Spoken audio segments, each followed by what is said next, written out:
Hello students, welcome back. फिर से आपका स्वागत है। देखिए, इस वीडियो में हम बहुत ही इम्पोर्टेंट चीज़ के बारे में पढ़ने जा रहे हैं और इसके मैं दो पार्ट बताऊंगा अभी आपको। इसमें ये फर्स्ट हम पढ़ रहे हैं। इसमें सबसे पहले हम फर्स्ट पढ़ रहे हैं। ये देखिए, मैंने इसमें लिखा है, will the following factor income be included in domestic factor income of India. इसमें से ये लिखा है इसमें कि क्या जो इसमें फैक्टर इनकम जो आपको नीचे गिवन है, ठीक है, डोमेस्टिक फैक्टर इनकम में इंडिया की इसे कैलकुलेट किया जाएगा, क्या उसे रिकॉर्ड किया जाएगा, शामिल किया जाएगा। तो आपको रीज़न देना है, give reasons for your answer. आपको उस क्वेश्चन जो इसमें पूछा गया है उसका रीज़न भी देना पड़ेगा। अगर किया जाएगा तो क्यों किया जाएगा, अगर नहीं किया जाएगा तो रीज़न क्या है उसका। ठीक है, तो ये बहुत ही इम्पोर्टेंट है। मैं ये भी कह सकता हूँ ये कंक्लूज़न है। इसमें आपको मैंने जो आपको बताया था कि नॉर्मल रेजिडेंट क्या होता है एक कंट्री का, या डोमेस्टिक टेरिटरी क्या होती है एक कंट्री की, या फिर इसकी प्रिकॉशंस नेशनल इनकम की, तो आपको डिस्क्रिप्शन में आपको ये लिंक मिल जाएंगे। प्लीज़ जिसको भी कोई डाउट लगता है तो वो उसमें लिंक में जाके वहाँ से वीडियो देख सकता है, उसकी और भी अच्छी नॉलेज हो जाएगी इन चीज़ के बारे में। तो ये बच्चों उन्हीं को ही रीड करने के बाद हमें पता लगता है। मैंने उसमें भी थोड़ा सा आपको बताया भी था, एक दो एग्जांपल भी दिए थे जब नॉर्मल रेजिडेंट और डोमेस्टिक टेरिटरी बताई थी। काफ़ी हद तक उसमें से ही पूछा जाता है इसमें से। और ये मैं ये भी कह सकता हूँ, मैं दोबारा बता रहा हूँ कि ये कंक्लूज़न है एक टाइप का। देखिए, सबसे पहला टॉपिक लेते हैं। फर्स्ट ऑफ ऑल आपको ये पता होना चाहिए, जो जहाँ की अगर हमारी इंडियन एम्बेसी है, इंडियन एम्बेसी अगर चाइना में, जापान में, इंग्लैंड में, ठीक है, किसी भी अदर कंट्री में होती है तो वो हमारी फैक्टर इनकम का पार्ट होता है। यहाँ पर हम बात डोमेस्टिक फैक्टर इनकम की कर रहे हैं, नेशनल इनकम की नहीं कर रहे। ये भी ध्यान देने की चीज़ है। सबसे पहले एंट्री पढ़ते हैं। देखिए, compensation of employees to the resident of China. ठीक है, यहाँ तक हमें पढ़ने के बाद हमें ऐसा पता लगा कि भाई ये तो चाइना में हमारी फैक्टर इनकम नहीं है, क्योंकि कंपनसेशन एम्प्लॉयज़ को दिया जा रहा है। कहाँ का रेजिडेंट है वो, चाइना का। लेकिन फिर मैंने आगे पढ़ा, वर्किंग इन इंडियन एम्बेसी। किसकी एम्बेसी है? Indian embassy. जब आपको इंडियन एम्बेसी ये दिखे, ठीक है, इंडियन एम्बेसी अभी अभी मैंने बताया चाइना में हो, इंग्लैंड में हो, जापान में हो, जर्मनी में हो, ठीक है, हॉलैंड में हो, किसी भी कंट्री में होती हैं, तो इंडियन एम्बेसी है तो वो हमारी फैक्टर डोमेस्टिक फैक्टर इनकम का पार्ट होता है। इसमें जो भी कोई काम कर रहा होगा तो ये क्या होगा, फर्स्ट आंसर हमारा क्या हो जाएगा, आंसर हमारा क्या हो जाएगा, फर्स्ट का यस। ठीक है, it is the part of Indian embassy is the part of domestic income of India। Clear बच्चों? फर्स्ट ऐसे हमें बताना पड़ेगा। Next, financial help given to the flood victims. अब ये प्रिकॉशंस में आ गया। ठीक है, मैंने आपको बताया था ट्रांसफ़र इनकम जितनी भी होती है वो नेशनल इनकम में रिकॉर्ड नहीं की जाती है, चाहे ट्रांसफ़र इनकम हो चाहे ट्रांसफ़र पेमेंट हो। अब ट्रांसफ़र इनकम पेमेंट होते क्या है भाई, जो वन साइडेड होती है ना उसे ट्रांसफ़र इनकम या पेमेंट कहते हैं। अब फाइनेंशियल हेल्प दी है, ठीक है, given to the flood victims, flood victims को दी है। ठीक है, अब इसमें क्या है, जो फ्लड विक्टिम्स यानी फ्लड वालों की सहायता की है, फाइनेंशियल उन्हें हेल्प दी है, तो ये वन साइडेड ट्रांसफ़र पेमेंट है। कोई काम करने के बाद थोड़ी ना मिल रही है उन्हें, तो हम लिखेंगे no, because it is the transfer income of flood victims. Okay, समझ में आया ये भी। Next, rent received by an Indian resident. अब की बार इंडियन रेजिडेंट दे रखा है, यहाँ से हमें पता लगा कि ये तो हमारा उसमें हो सकता है इंडियन रेजिडेंट है, वो भी रिसीव्ड करा रेंट, लेकिन कहाँ से, फ्रॉम रशियन एम्बेसी। अब किसकी एम्बेसी है, रशिया की। जैसे हमारी कंडीशन में मैंने अभी आपको बताया था इंडियन एम्बेसी है तो वो हमारी domestic income, domestic factor income का पार्ट है। लेकिन अगर एम्बेसी किसी और की हो जाती है, अदर कंट्री की हो जाती है, तो वो हमारी डोमेस्टिक इनकम का पार्ट नहीं है। तो हम इसमें क्या लिखेंगे answer, no, because Russian embassy is not a part of domestic income of India. Clear students? Next fourth पे आ जाइए आप। Profit earn by a branch of foreign banks अब इन इंडिया। सबसे पहले आपको ये देखना है, कोई दिक्कत नहीं है, मैंने देखा profit earn by a branch of foreign bank. अब ये फॉरेन बैंक आए, फॉरेन बैंक अगर हैं और वो इंडिया में अगर काम कर रहे हैं, इंडिया में अगर काम कर रहे हैं, तो इंडिया, हम डोमेस्टिक फैक्टर इनकम के बारे में बात कर रहे हैं। इंडियन टेरिटरी में अगर कोई भी काम कर रहा होता है तो वो हमारी डोमेस्टिक इनकम का पार्ट होता है। तो ये हमारी डोमेस्टिक इनकम का पार्ट है। तो इसमें हम क्या लिखेंगे? यस, बिकॉज फॉरेन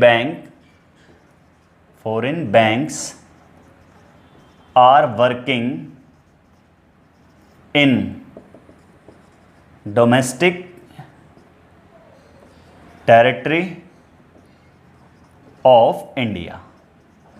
ठीक है, नेक्स्ट फिफ्थ पर आते हैं हम। Profit earn by a branch of State Bank of India. अब इस एसबीआई है, लेकिन कहां पर है स्टूडेंट्स? इंग्लैंड। क्या इंडिया में काम कर रहा है एसबीआई? नहीं, एसबीआई अगर इंडिया में काम कर रहा होता तो वो हमारी डोमेस्टिक टेरिटरी यानी डोमेस्टिक इनकम का पार्ट होता, लेकिन अब वो कहां पर काम कर रहे हैं? इंग्लैंड में। बैंक तो हमारा है, एसबीआई है, स्टेट बैंक ऑफ इंडिया है, लेकिन वो है कहां पर? इंग्लैंड में। इंग्लैंड में तो यहां पर हम नो लिख देंगे। और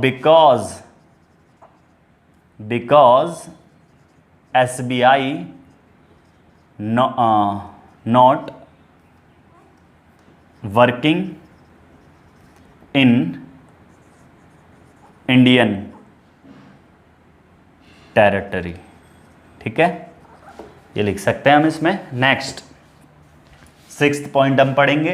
profit earn bye an Indian company. अब इंडियन बैंक आ जाए, इंडियन कंपनी आ जाए, इट्स ब्रांच इन सिंगापुर। अब सिंगापुर में काम कर रही है तो ये भी बिल्कुल हम नो लिख देंगे, सेम रीजन लिख देंगे ऐसे ही जैसे मैंने ऊपर लिखा है ये वाला। ठीक है स्टूडेंट्स? नेक्स्ट, व्हीट ग्रोन, ये नई एंट्री है। Wheat grown by a farmer but use for families consumption. Wheat grown करे थे, बिल्कुल करे थे जी। ठीक है, फार्मर ने करे थे, वो बेचने के लिए करता है वो। ठीक है, अभी वो फाइनल कंजम्पशन नहीं था, लेकिन उसने जो व्हीट जो सेल नहीं करे, उसने सेल नहीं करे, बल्कि उसने क्या करा? खुद के कंजम्पशन के लिए यूज कर लिए। तो हम लिखेंगे yes, because it is private final consumption expenditure. Consumption expenditure होता है ये। ठीक है, समझ में आ गया ये भी। Next, earning of the share holder from the sale of shares. ये मैंने एंट्री लिखवा रखी है प्रिकॉशंस में, डिस्क्रिप्शंस में आप लिंक देख लेना इसका और वहां से इसकी स्टडी कर सकते हो, वहां से इसकी प्रिकॉशंस को पढ़ सकते हो। देखिए, earning of the share holder. Share holder अगर कोई भी अर्निंग करते हैं, वो भी सेल करा है उसने शेयर को। स्टूडेंट्स, होता क्या है, अगर मैं शेयर को सेल कर देता हूं तो वो ट्रांसफर होती है, उसके नेम ट्रांसफर होते हैं, उससे इनकम जनरेट नहीं होती है, सिक्योरिटी टाइप की इनकम होती है। तो इनको नेशनल इनकम में रिकॉर्ड नहीं करते। नेशनल इनकम में या डोमेस्टिक इनकम में वही इनकम रिकॉर्ड की जाती है जो टू साइडेड होती है, जिससे जो प्रोडक्टिव होती है, जिससे कोई प्रोडक्टिव एक्टिविटी हो रही होती है। ठीक है, उसी को रिकॉर्ड किया जाता है। तो इसको रिकॉर्ड नहीं करेंगे, नॉट। ठीक है ना, because it does not create, it does not a productive activity, a productive activity। ये प्रोडक्टिव एक्टिविटी नहीं है।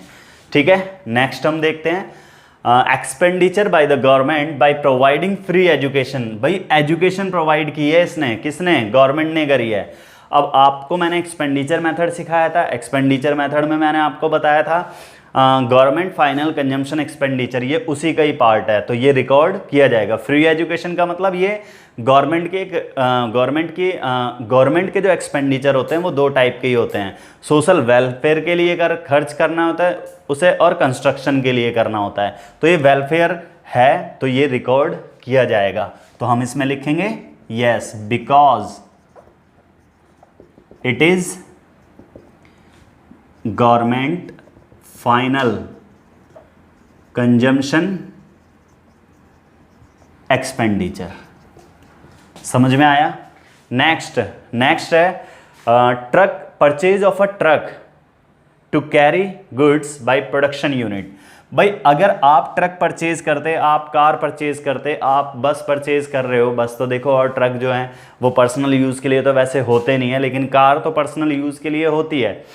अगर कोई भी पर्सनल यूज़ के लिए परचेज कर रहा है तो वो नेशनल इनकम में रिकॉर्ड नहीं होती हैं। लेकिन अगर परचेज ऑफ अ ट्रक लिखा है to the carry goods by production unit, production unit के लिए लिखा हुआ है यानी प्रोड्यूस होंगी, तो ये नेशनल इनकम में रिकॉर्ड की जाएंगी।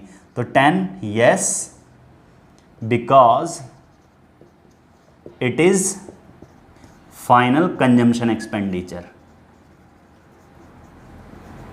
फाइनल कंजम्पशन एक्सपेंडिचर होता है ये। देखिए नेक्स्ट हमारा आता है payment of income tax by a producing unit. No, कोई भी टैक्स जो होता है ना नेशनल इनकम में रिकॉर्ड, क्योंकि नेशनल फैक्टर इनकम हम निकाल रहे हैं, तो फैक्टर इनकम जो होती है जो क्या नाम है, इसमें कोई टैक्स इंक्लूड होता ही नहीं। और वैसे भी अगर हम टैक्स की बात करें तो टैक्स वन साइडेड ही तो हुआ, ठीक है, तो इसे रिकॉर्ड नहीं करा जाता। नेक्स्ट हम पढ़ते हैं service rendered by a family members to the each other. ये हमारा 12 का आंसर भी नो ही हो जाएगा, क्योंकि उसकी कोई मार्केट वैल्यू नहीं है। मैंने ये एक आपको बता रखा है, प्रिकॉशंस में बता रखा है इसका, ठीक है। तो सर्विस अगर रेंडर कर रहे हो भाई, आपकी फैमिली है, ठीक है, आप अपने पेरेंट्स की हेल्प कर रहे हो, ठीक है, क्या उसकी मार्केट वैल्यू आप डिटरमाइन कर सकते हो? नहीं कर सकते।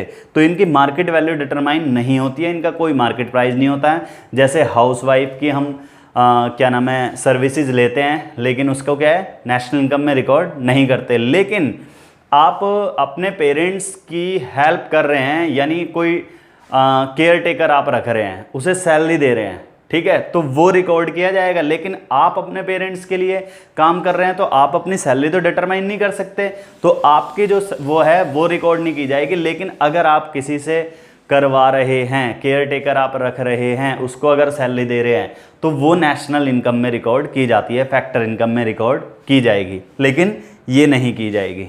समझ में आया आपको? देखिए अभी हम नेक्स्ट इसमें, अभी हमने फैक्टर इनकम के, डोमेस्टिक फैक्टर इनकम के बारे में पढ़ा कि इनको रिकॉर्ड किया जाएगा या नहीं किया जाएगा। अब हम नेशनल इनकम, इसी टाइप से नेशनल इनकम या फाइनल गुड्स, इंटरमीडिएट गुड्स कौन सी होती हैं, इस टाइप के क्वेश्चंस भी अभी इसमें पढ़ेंगे। तो प्लीज़ स्टूडेंट्स ये आप कॉपी कर लीजिए।